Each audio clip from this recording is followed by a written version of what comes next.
where there are some absolutely beautiful cars on display here. Sports racing cars dating right back to the 1950s. There is everything from Maseratis, Ferraris, Jaguars, Porsches, basically anything you can imagine. There has to be one here for me. Just not sure that this is the one.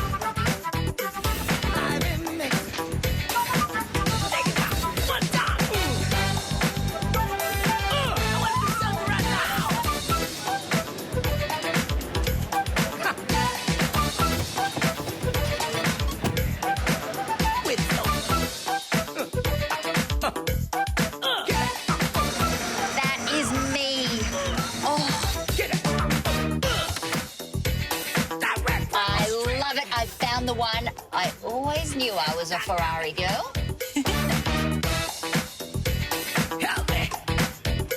There are so many beautiful cars here, Paul. Do you think I've chosen well? Natalie, there's about $20 million worth of cars here. There's Porsches, there's Ferraris, there's Maseratis, there's some even Jack Brabham vehicles over there. But no, you've actually done really well. That's a Ferrari 275 GTB, worth around $3 million. Okay, so how's this going to work? Do I just drive out of here today? I know one man who's jealous. This man right next to me, James Allen. Just quickly, you were all over this news about this qualifying meeting that we told our viewers about and is going on, continues behind us. What's happening? So obviously the team principals are in there, and this is a lovely piece of Formula One theatre. Yeah. Every now and then you have these kind of mini crises, you know, and everybody's rallied round. You saw them all going in there. It's almost like it's some sort of high-level political cabinet meeting. What's interesting, though, is to some extent this is the tail wagging the dog. This is the team principals having the meeting and obviously then pushing it back onto the governing body and Bernie Ecclestone that they want to drive through some change. Everything I'm hearing from the people is that they want to go back to the old system. Be interesting to hear if there are any dissenting voices in the meeting looking to try and have a new system. Like Lewis Hamilton told us a few minutes ago, he thought we should experiment with something different. We'll see. I guess this meeting will probably last somewhere up to an hour because everybody has other things they need to do. They've got sponsor commitments. They've got to get on with planning the race. But it is obviously very important, and they've got this time together now to talk, so they need to talk. Yeah, they've been going for 20 minutes. And like you say, the race starts at 4 o'clock Eastern Standard Daylight Saving Time, and it is 20 past 12 local time. Stay all over it. We've got commentary to do, a whole lot more coming your way. But right now, it's time to head out onto the track and our V8 Supercars, which I know you've really enjoyed, for their fourth and final race of the weekend. Red Bull have been dominating. So let's check in now with our commentators, Jack Perkins and Richard Crail.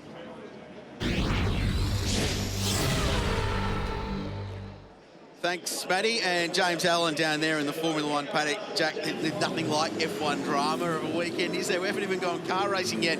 We've already got high-level meetings with the power brokers of the sport trying to find a solution for what we saw yesterday. Anyway, there's time for Formula One a little bit later on as we catch up and count down to the Formula One Rolex Australian Grand Prix. In the meantime, we should have a cracking final V8 Supercar race, the fourth of a 4-race weekend, and it has Shane Van Gisbergen and Jamie Whincup on the front row.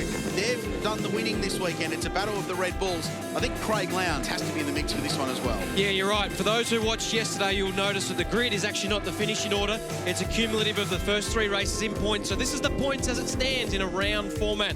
And we see Shane Van Gisbergen on the pole and Jamie Whincup, his Red Bull Racing teammate, alongside. But the man you speak of, Craig Lowndes, he's out of third. For my money, I think he's been the quickest car.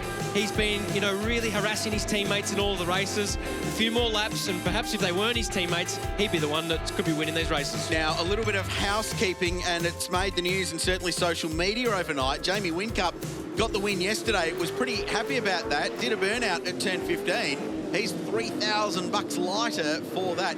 Controversial, isn't it, to penalise the celebration of what was a very good race win? I mean, they're obviously planning their Christmas party in advance. I think it's a bit silly. I mean, someone's very proud of their race win. They do a burnout, the fans love it, and you get a $3,000 fine for it. Yeah, I mean, words can't describe it. It's a bit silly, in my opinion. But we're on with the racing. I can tell you now, if Shane Van Gisbergen wins today, he will do a ripping burnout, and I reckon the $3,000 won't faze him. I think Roland would probably pay the fine, wouldn't he? We should mention to Dave Couchy, Jamie Whincup's engineer, a victory on his birthday yesterday, so a pretty good way to celebrate.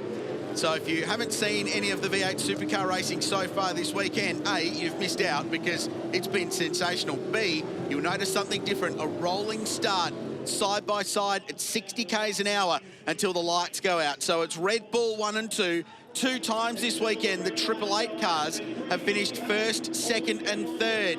The big question is, can anyone beat them in the 4th and final race of the Coates Hire V8 Supercar Challenge? We're racing Fabian Coulthard. There might be an early answer. Is he a contender today? He sweeps round the outside for DJR Team Penske and puts his Ford to second place. That's a great start from Fabian Coulthard. Shane was busy blocking Lowndes and then realised the advance was coming from Fabian Coulthard on the outside. So he's into second. Craig Lowndes has got into third and Jamie Winkup's dropped back to fourth. And this is where it all happens, down into turn 3. Racing start for Michael Caruso and the white and red Nismo Nissan Altima cops a big hit there from James Courtney as they wrestle over 7th place. But they're okay. Fabian Coulthard, though, the big mover. He's had a strong but consistent weekend. Qualified 3rd, couple of 4ths, and then drifted to 5th in yesterday's race. But a great start. He's P2. That strong form from the Penske cars all weekend long continues into the 4th and final race. This is 12 laps. They'll be on the final set of Dunlop soft tyres they've been allocated. They basically had 1 per race to utilise across the course of the weekend. And normally it's gloves off racing. Here in the last one, they've all got equal tyres, like you said, equal tyre quality, and everyone wants to win on Sunday, so this should be a great race. And the soft tyre promotes good racing. The drivers have a lot more confidence in the cars. Perfect day at Albert Park. The sun shining, blue skies, good conditions for V8 racing. It's pretty cool outside, though. Don't let the blue skies and the sunshine deceive you. Chilly morning as we see the fight for second with Lowndes looking at Coulthard. These opening laps critical, and if Van Gisbergen can manage his cold tyres and pull away early in the race, as we've seen before, he's going to be very, very tough to beat. That's Scott Pye dicing with Rick Kelly. That's for 9th and 10th. For the first half of the lap, it looked like Fabian Coulthard was quite racy compared to Shane Van Gisbergen, but he's just dropped into the back of Craig Lowndes in that latter part of the lap. So this is going to be a fantastic race between the front 4. And look, there's plenty of other cars buying into this argument. Formula 1 drivers still arriving. Howie, I think he's got Felipe Massa. Felipe Massa, very popular, arriving for his 230th Grand Prix. Wow, that's a lot of races. Yeah, a lot of races. So I hope these many races I did can give a lot of experience for me for today, you know. So looking forward for a good race and to finish well. Starting well the season with the good points is always the target to start the season. Really positive start for you yesterday, qualified 6th, so you're right there in the mix. And as you know, first race of the season, anything can happen. Anything can happen, so we just need to be, you know, careful in the so many times during the race, start and having a good pace and trying to put everything together. And we know everything can happen, so it's important to finish well. Race well. Thanks. Thank you.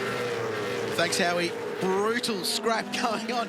Chaz Mostert is in the thick of things in that super cheap Ford. He's dropped a couple of spots and he's going to lose some more as Rick Kelly goes down the inside. But the great exchange. The Holden Racing Team cars ganging up on the PRA Ford. Meanwhile, Jacket's on for the lead and Coulthard looking strong. Yeah, but it all started. Garth put the move on Jamie Winkup and then he was left high and dry with Chaz Mostert, and then they drove each other off the road, and as a result, James Courtney got by both of them, as did Michael Caruso there, first of the Nissans in 5th. But this battle up the front between these front 4 is pretty intense. 3 888 cars and Fabian Coulthard right in the mix. Talked all weekend about the tyre and how they've run the soft tyre this year after a hard compound last season, and the racing perhaps not as good as we would have liked 12 months ago. It's almost as if they're reveling in the grip they've got, and as a result, they've been carving each other up since the first race on Friday morning. Mostert under fire again. Look at the damage on that Falcon. I mean, Chaz has gone from being in 5th place, belted around, back to 10th now. The mirrors hanging off at the doors, damaged. That's amazing racing. Here's Coulthard. He's got Lowndes behind him. And then Winkup, who's been jostled back to 4th place. It's still on for the round for Van Gisbergen. Of course, he's got the 2 race wins. But the battle for the final spots on the podium, very competitive between Coulthard, Lowndes and Winkup. At the moment, it'd be Jamie Winkup just over Lowndes by a point from Coulthard. So that final spot on the podium, pretty crucial to whoever comes out in front of car 12 or car 888. Michael Caruso's got great speed there in the Nissan in 5th place. We take a look at the replay. Shane van Gisbergen rider screen, and look at Fabian Coulthard in the Black Falcon on the left. Great start, got a great run, and almost into the lead there as he gets into turn 1, settles for second. That's a great start. SVG throwing a bit of a block party for poor old Craig Lowndes there down the inside at 1, didn't he? Yeah, and look, back in the pack there, Chris Pither just had it come in together with Dave Reynolds. Bit of a shame for Chris in that ice brake car. He was 13th overall up into this race and dropped way back down the order now. Yeah, really promising stuff for the young Kiwi in his first full-time season. Actually raced here last year, filling in for David Wall in the Volvo camp. Did a one-off round for the Enduros. Now, this was that great exchange. Mossed it up the inside of Tander, who gets into the rear quarter of the Super Cheap Ford. Courtney goes around the outside, and that continued on for a couple of corners. Good exchange. Where's Jamie Whincup? He's dropping down the order. He's not in the fight for the lead anymore. He's disappeared while we were at replay, and he's dropped off the back of Craig Lowndes. So that elevates Michael Caruso now into 4th. We'll try and work out what's happened to Jamie. I'd suggest, there we go, parked up. That would be a mechanical drama, I'm sure. So that's at 11 and 12. That fast chicane at the back of Albert Park. 200 plus k/h entry into 11. And look at Coulthard. He's got good tyre condition clearly for this race. And the FGX4 that they've been tuning and tweaking all weekend is looking very, very strong. And the Kiwis are 1 and 2. And this has been a racetrack where New Zealand drivers have traditionally gone very well between Coulthard, Van Gisbergen and McLaughlin. They did a lot of winning here a couple of years in a row before Mark Winterbottom won all 4 races 12 months ago at this venue. Really promising stuff here for Team Penske. I mean, Red Bull, Triple Eight have been so dominant this weekend. So for Fabian Coulthard and Penske Racing to get right up here in the mix, really promising signs for the championship year ahead. And Lowndes, as you mentioned at the top of the race, Jack, has got great car speed again.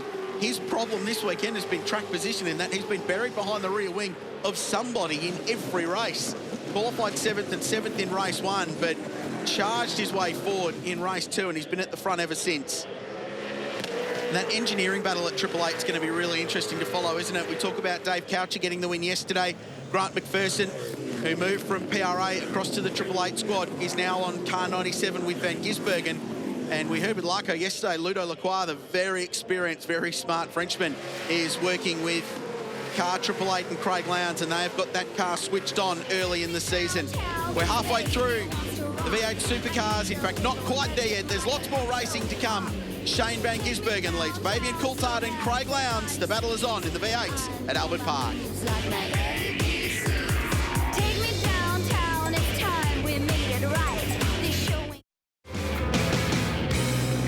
Back in Melbourne, halfway through the 4th and final race of the Kotai V8 Supercar Challenge, Formula 1 Rolex Australian Grand Prix, live and free on 10 and 10 HD throughout the day. We continue our countdown to the Grand Prix a little bit later on this afternoon, 4 o'clock Australian Eastern Time. Hope you join us for what should be a very, very interesting start to the F1 season.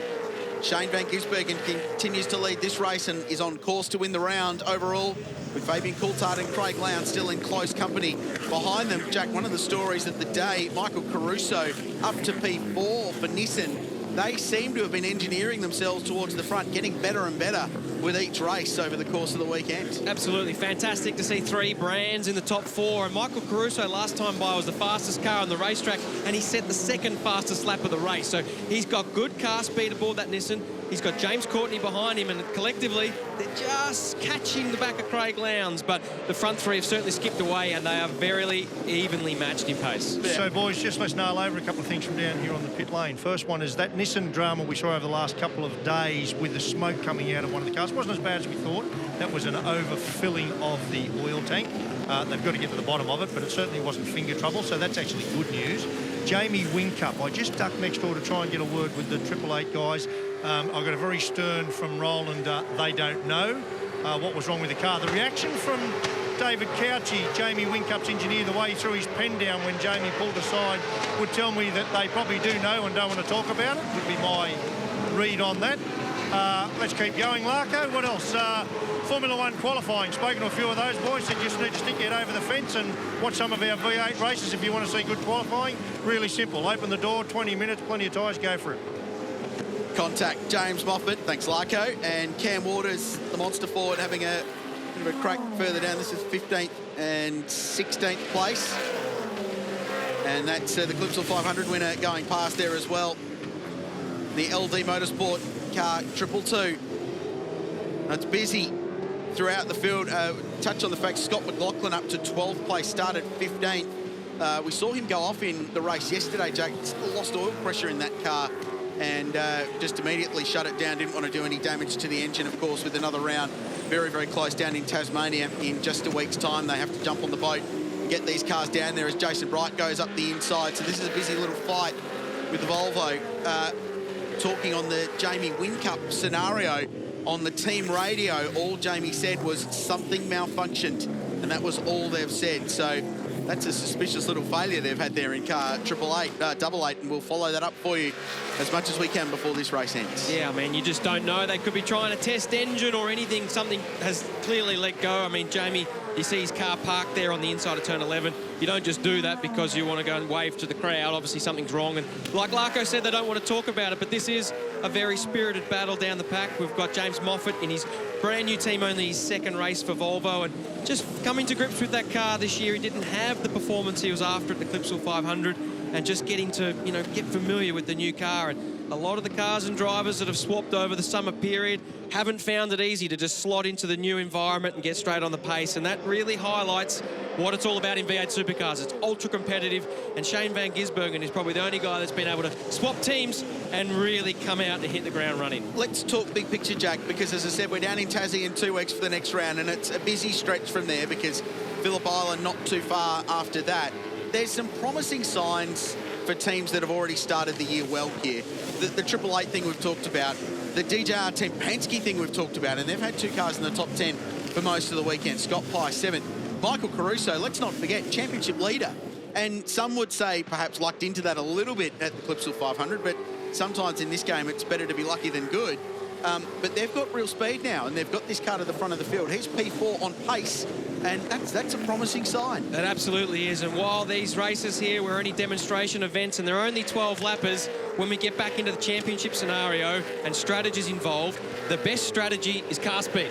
Because very often, or very rarely, I should say, do you lose a race when you've got good car speed. So Michael Caruso, as you say, leading the championship but running 4th here on merit, got good car speed, and he's flying the flag for Nissan at the moment. He's the most sort of consistent performer at the front, and he'll be looking to maintain that championship position in a couple of weeks' time when we head down to Tassie. And the other, Larko. Oh, I was just going to say, it's a good point, Jack, because car speed gives you strategy options, doesn't it? And if you want to go back and look at your video of Clipsal 500, there's a really good drag race with one of those Nissans and Garth Tander, if I remember, along the straight where it held its own. Now, that wouldn't have happened last year. So Simmons Plains, remember, be 100% throttle application down there as a percentage of the lap.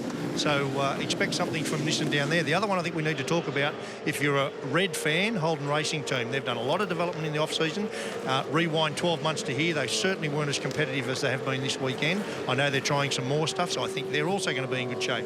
DJR Penske, as you say, they're going to continue to go forward, get used to that. And I just want to quickly touch on Craig Lowndes' engineer, the little Frenchman, Ludo Lacroix, we talk about.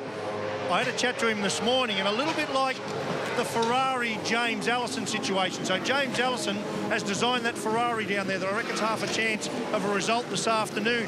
He used to stand on the pit wall as well as designing the car and have to engineer some of the race and the car. Ludo Lacroix, similarly in the 888 team, has been designing car but hasn't been at the race event. So he said to me this morning, coming on race event and now being an engineer, if you like, to Craig, he's quite rusty. So it was quite an honest admission to say that. So I guess what I'm getting to here is expect more from Craig Lowndes and Ludo as the year goes on. Well, that's probably a fair point, Larko, given the way they've improved over the weekend. Remember, qualified 7th and have been running in the top 2 or 3 since then. So that's a fair point. And we spoke about swapping teams and new environments and getting used to it. And it's no different internally when you work with a new engineer. It's the same as AFL football clubs getting a new coach. It's the same as a lot of other sports that work closely. And you need the engineer and driver relationship to work to get the most out of it. And last year, Craig worked with Shippy, as he's known, Grant McPherson, who's now switched over to car 97 on Shane's car.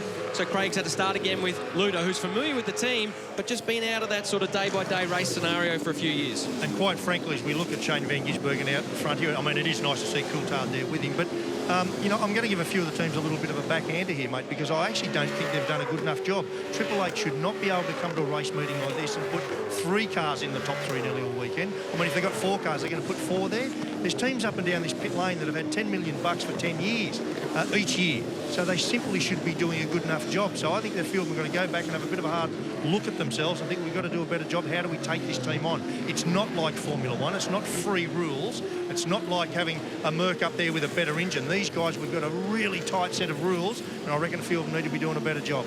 Pro Drive this weekend, Larko. I think, sure, Winterbottom got turned around in race 1, but they've been on the back foot all weekend. So Mark Winterbottom, by the way, currently 11th in car number 1 and made his way up to 12th in race 2. So you didn't see it. He and Fabian Coulthard got into each other at turn 11, that very, very fast left-hand corner at the back of the circuit.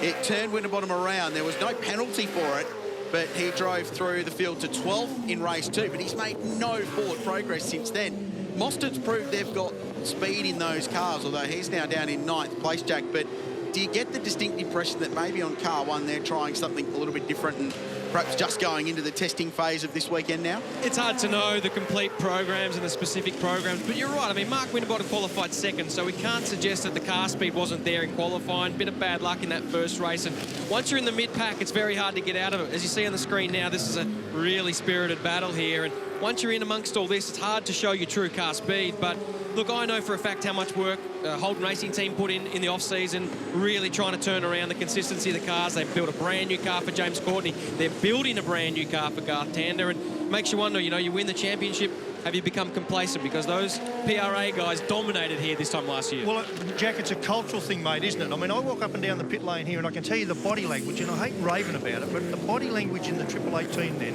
when that car just pulled over the side in what we're calling a demonstration event, they're not treating it like a demonstration. They are 1,000% committed to winning the race.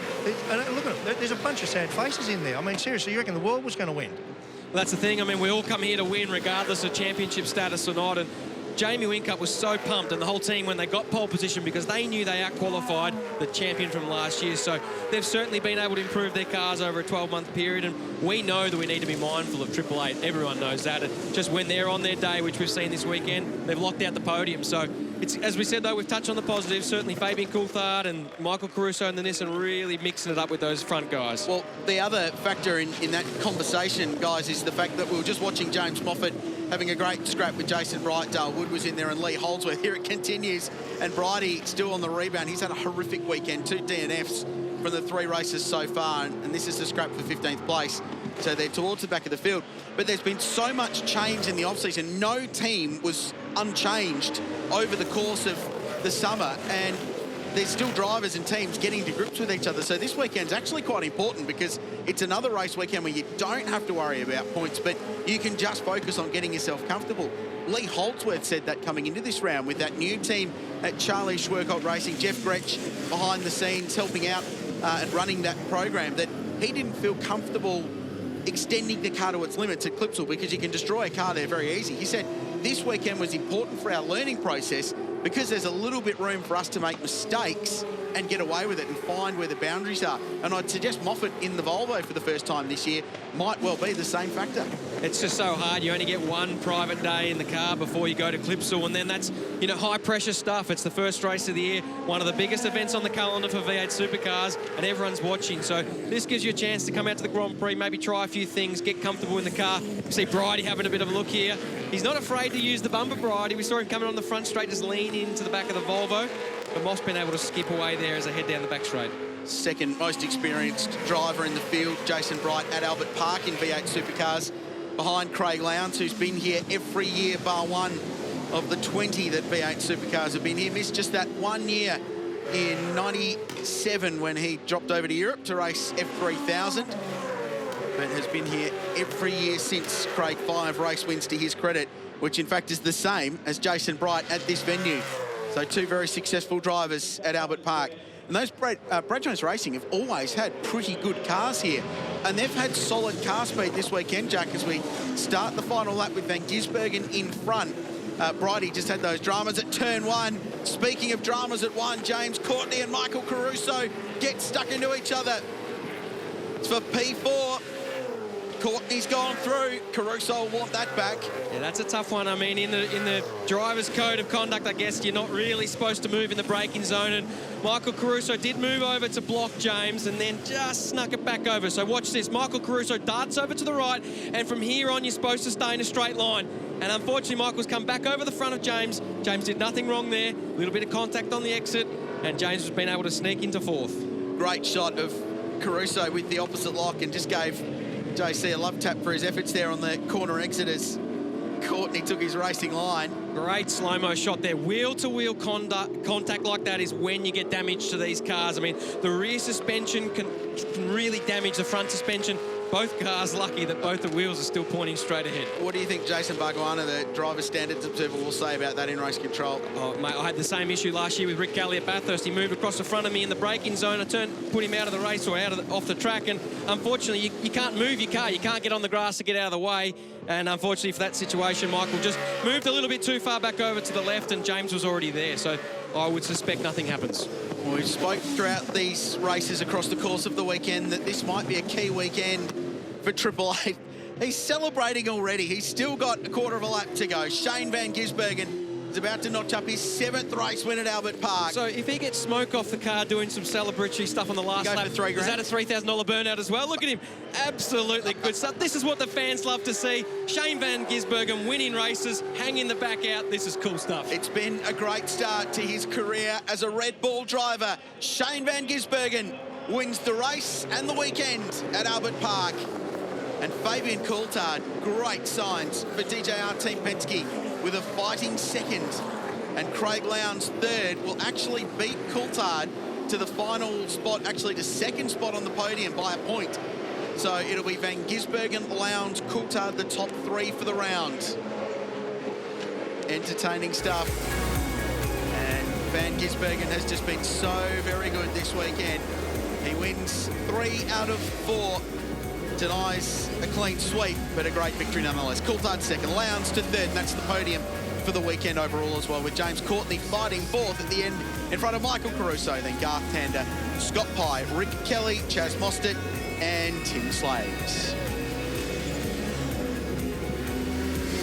So entertaining racing in the V8 Supercars, but there's still so much more to come today, and there's a big Formula One story developing over qualifying yesterday. With more on that, here's Matty White and James Allen. Yeah, thanks, Craisley. Well, that story is not developing anymore. It's done and dusted. They've made a change. They've been faster than Lewis Hamilton on this one. The team principals had a meeting, and now they've come out with a resolution to what they're going to do with qualifying. What's going to happen, James? So the meeting, yeah, we saw it break up a little while ago. It also contained Charlie Whiting, who we met this weekend. We had an exclusive interview with him going into the weekend, if you remember, and also Matteo Bonciani from the FIA.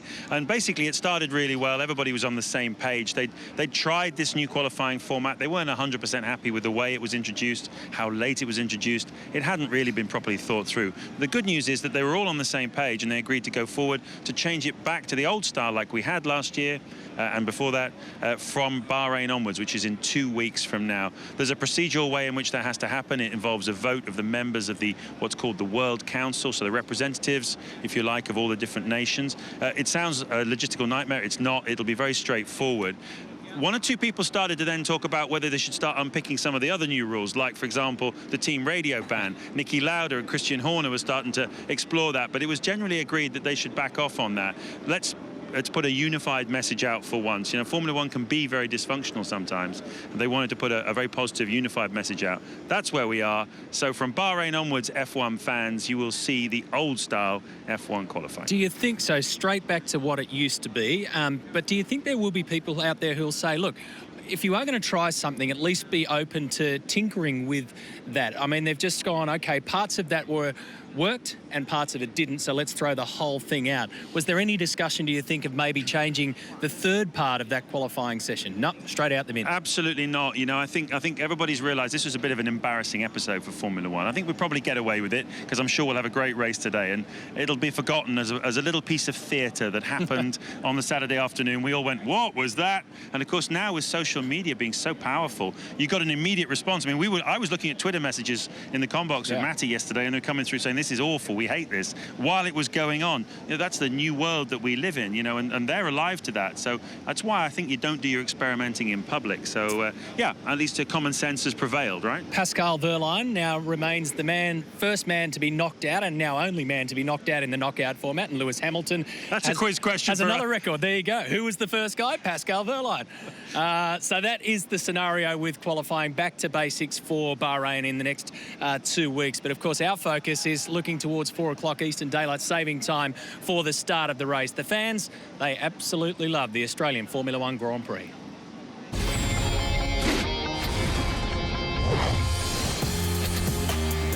We've come here every year. Well, we've missed one race. I've got my friends here, the weather's brilliant, and get to meet the drivers and see the first race of the season. The ability to get so close to the track, you get totally immersed in the F1 phenomenon, and it's just the best sport in the world.